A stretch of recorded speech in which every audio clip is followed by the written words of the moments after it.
Thank you all. And I just wanted to thank Christine Grady again for a wonderful presentation. We're ready to get started on our next session 2. This session's on implementing federal standards, and it's a natural sequel to what we were speaking about earlier. And let me begin without further ado in introducing our first speaker. Connie Celum is a professor of medicine, a professor of global health, and an adjunct professor of epidemiology in the Department of Public Health at the University of Washington. She's also director of the university's International Clinical Research Center. Dr. Celum is a renowned infectious disease physician and epidemiologist.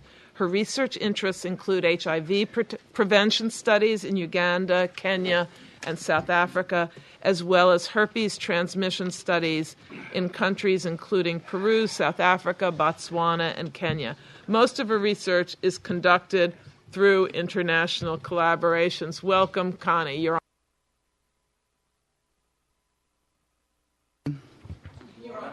literally on. The red is on. Oh, great. Thank you so much. It's really an honor to be here. And I have to say I feel humbled. There are many people who could be giving this talk. What I'm going to try to do is give you an overview of some of my experiences over the last 15 years, but really focusing on the last 10 years where I've been doing more international research. And I will be focusing on HIV because it's the area that I've sort of devoted my professional life to, and want to give the good news that I think is coming out of the report that the UNAIDS put out the end of last year, that actually for the first time we're beginning to see declining HIV incidence in many, not all, but in many African countries. And some are starting to use the ubiquitous term, the tipping point, that we may actually be at this point where we're seeing decreases. But I think we need to realize that we need to continue to work hard to not lose that tipping point, and we need to increase coverage of testing, treatment, and continue the march to find new effective prevention strategies. And research is clearly a very important part, I think, of the decline and can continue to be an important part of the public health response. And I just want to highlight that an example of this is the New York Times coverage last week and in the last year of the use of antiretrovirals for prevention. We now have data that suggests using a gel or a pill can protect people from becoming infected with about a 40% efficacy. Those studies were done in young South African women, as well as men who have sex with men in the Americas, as well as Thailand and South Africa. And the exciting news that caught people's attention last week, that treating infected persons also has a powerful impact in reducing their transmission by 96%. So that we're really at this point where, as the cartoon shows, that we really are having a paradigm shift, that these drugs can actually not only provide clinical but also public health benefits. So I'm going to give you a preview of my conclusions and then hopefully back them up with some of my comments. That from my perspective, from the studies I've been involved in, either leading or part of as an investigator, I do believe that sitting in 2011, that international clinical research can and often, I'd say almost always, is being implemented to the highest ethical standards. However, I don't want to trivialize the amount of effort that goes into doing this, and I will highlight a few of the many challenges and barriers to achieving this. One that's been talked about earlier is a tremendous issue for most of us doing multi-center research, that there are multiple layers of review, and you sometimes get inconsistent recommendations, and you have to try to harmonize those.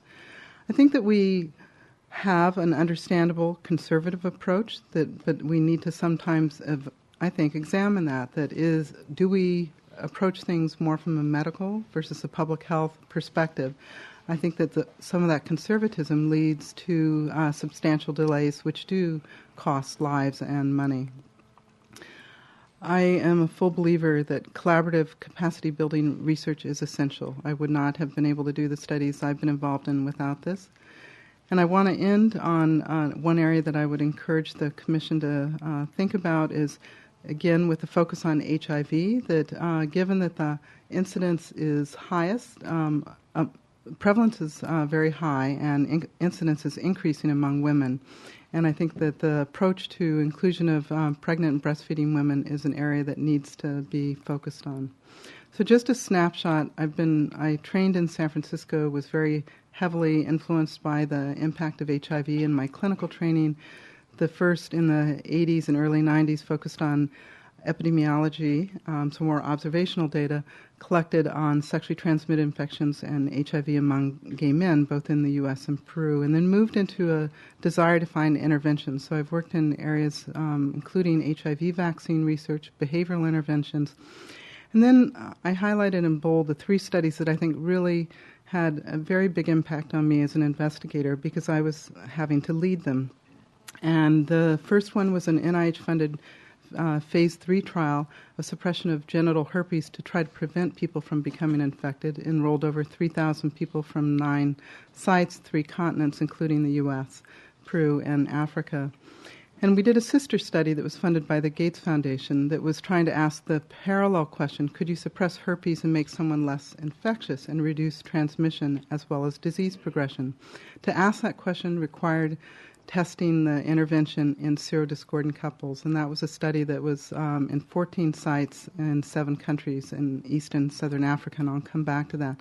And lastly, an ongoing study that is looking at can we prevent the risk of an HIV-negative person becoming infected by using the antiretrovirals for prevention in the negative partner, and this is a study of almost 4,800 serodiscordant couples in Kenya and Uganda. So, principles and realities of international HIV prevention and vaccine research. I have felt strongly that one of the first questions is that we should always be testing interventions that can be delivered if effective, hence our early studies on generic acyclovir. That working in the number of countries I've worked in, it is very clear that people are poor, stigma is still a real issue, and they have limited access to health care. And so they are vulnerable populations, and we take that seriously. One of the things that I've always been amazed at and challenged by is that we're trying to help people who may have a 6th grade education read and understand an 8-page consent form before they commit themselves to go through monthly visits for 2 years. But I think we have staff that do that and do it extremely well. The IRB reviews is a challenge, and I'll come back to this when we get into the details of one study. Insurance coverage. Not all countries, but some require it, and some funders have to be convinced that we need to do this. It sounds like you will be coming back to genetic questions, but use of stored samples in international settings is a sensitive issue, especially for those that are, when you mention that you, in the consent forms for stored samples, that you plan to do genetic studies. The standards of care are not static, and they evolve, and I think that sometimes rational people interpret them differently and expect researchers to either really directly provide the services. So there's some tension here sometimes. What should we do that once male circumcision is shown to be effective? Should we refer? Do we actually have to pay for it? And now with the good news about treatment, what are our obligations as researchers to provide that? And then I think similarly, I think Dr. Corey alluded to this one in his comments about HIV vaccines. It's just what are our obligations if someone becomes infected during the study? Do we provide the treatment? Do we make linkages? So these are just a few of the issues. And then if you find something effective, what are your obligations to provide it after the trial is over?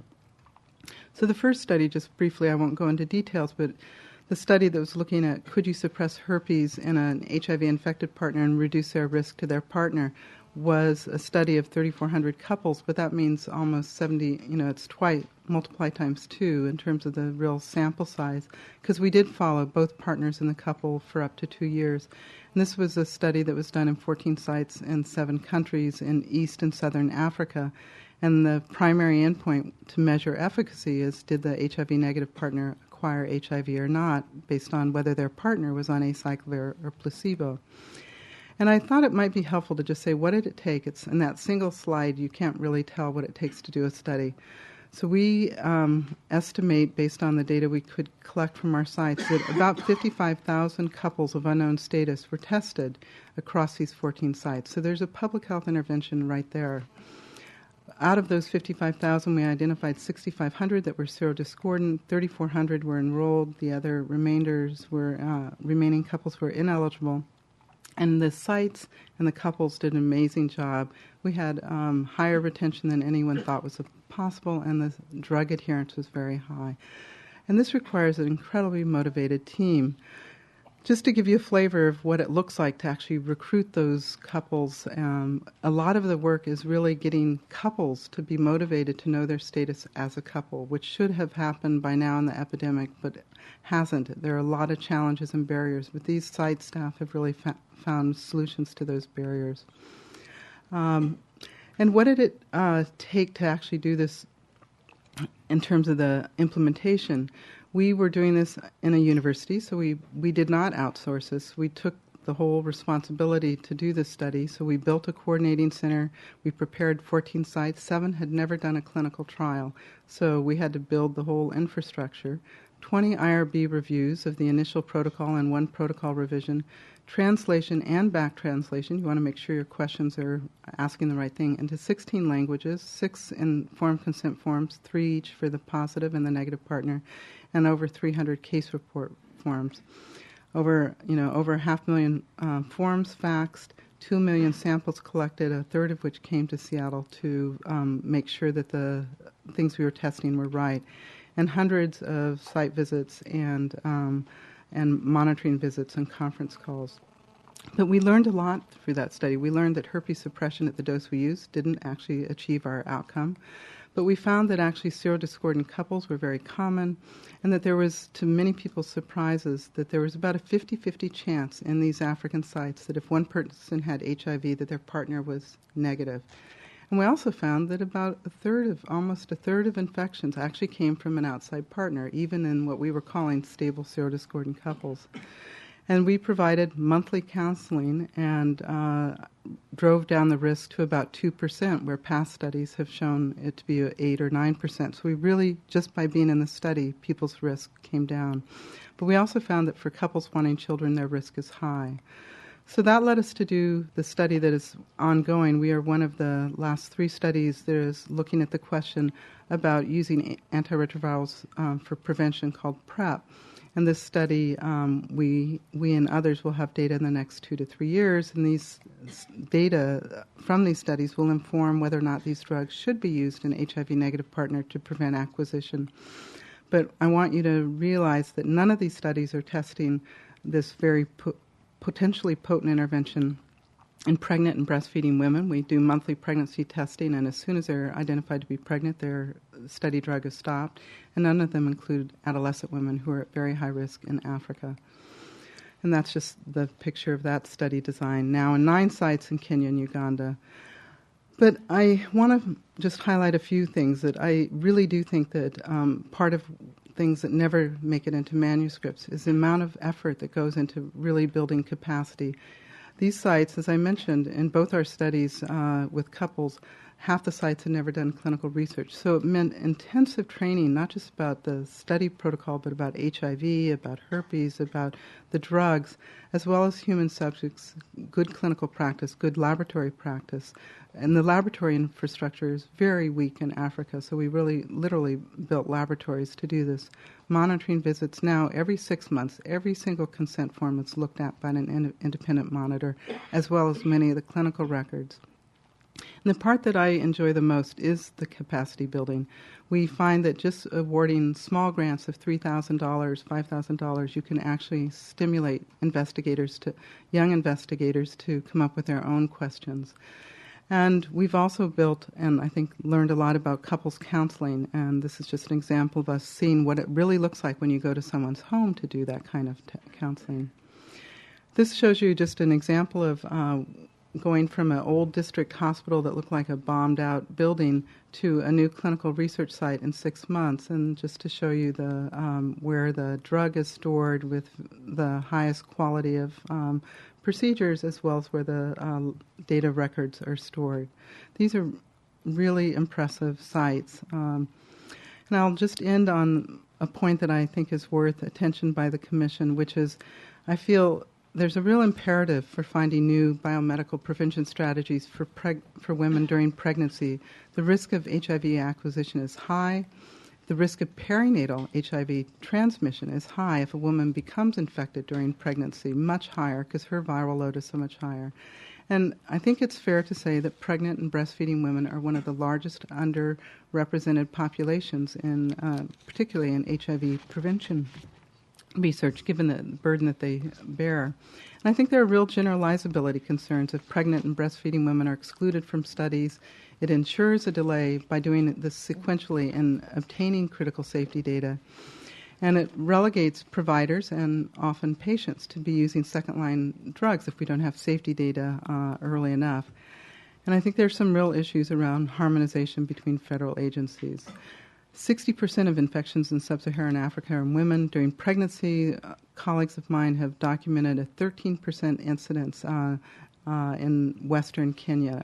13% chance a woman would acquire HIV during pregnancy. And our study in couples showed both a twofold increased risk of transmission and acquisition during pregnancy.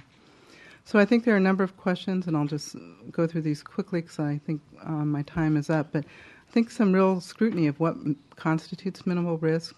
Do you have to show efficacy in a non-pregnant adult with FDA approval before a drug is studied in pregnant women? And then if that's the case, how will safety data be acquired once it's used widely? And I think we need to really think about the appropriate balance and caution and proactive collection of safety data, because these products, I can assure you, will be used, be it a microbicide or other products, if they're shown effective.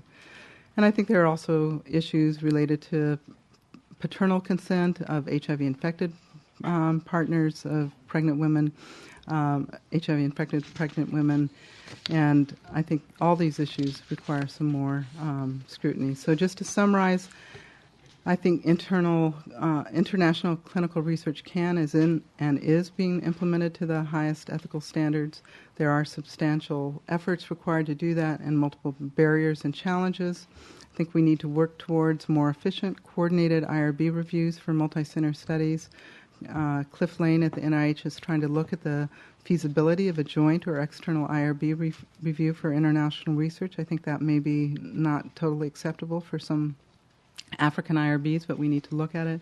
I think there needs to be a needs assessment of international IRBs, and I think we need to continue to focus on the essential aspects of collaborative capacity building research, and then, as I mentioned at the end, evaluate barriers to including pregnant women and breastfeeding women in research, and harmonize those efforts. But at the time Obama was being inaugurated, I was in the village where his grandmother lived, and I thought the motto on the secondary school that he opened as a senator is the right one, that we do have a motto of endeavoring to excel. So I just want to end with a quote from one of my favorite African proverbs, and thank the many people who've educated me along the way. Thank you very much, Dr. Celum. Thank you.